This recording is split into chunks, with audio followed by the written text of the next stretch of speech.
Communicating with guests. This lesson will focus on the 3 stages of interacting with guests from behind the bar and how to communicate throughout each of these stages. In this lesson, you will need to make use of all the knowledge you have gained throughout the previous lessons. You will need to have the correct body language. You will need to avoid making common mistakes, and you will have to include what you have learnt when it comes to communicating with colleagues. So let's list the 3 different stages of interaction with guests at the bar. The first stage is to acknowledge the guest who wants to place an order. The second stage is to listen to their order and what they have to say.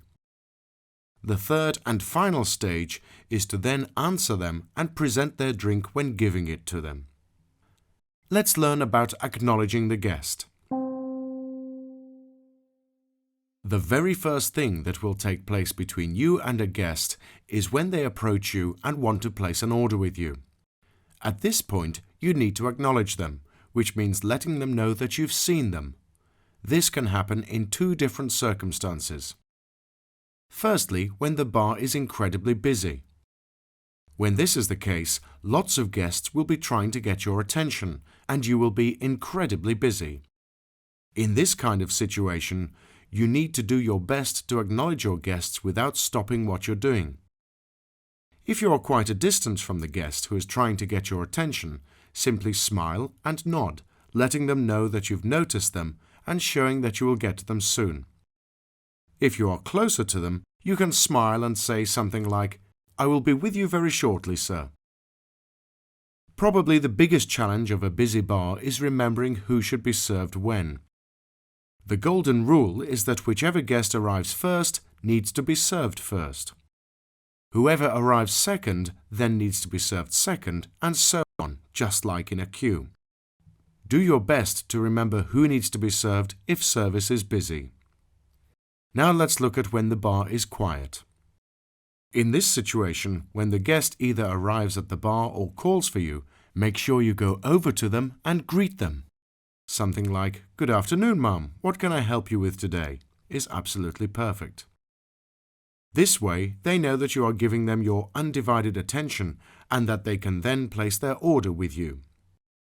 Now we can move on to taking the order. Once you have acknowledged the guest and are standing in front of them, it is time to listen to them and take their order.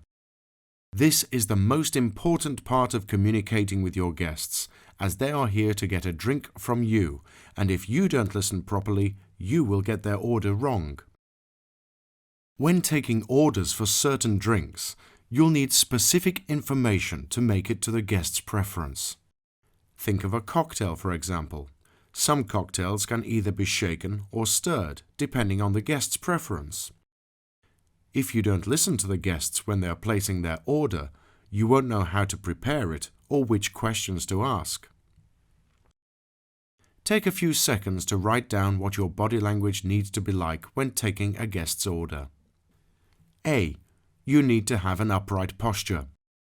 B. You must make eye contact with the guest. C.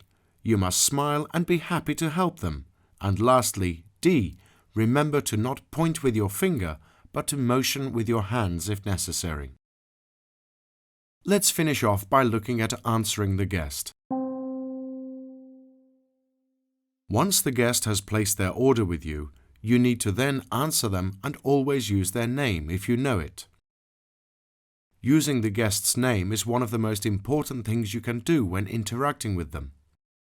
It is professional and lets them know that you are ready to serve them. Once the guest has placed their order, we need to repeat the order back to them. This is because it allows you to make 100% sure that you heard the order and preparation method correctly. It is very important to not only repeat the order, but also how the guest wants it prepared, if this is necessary. For example, 1 shaken apple martini, Mrs. Adams. It's on its way.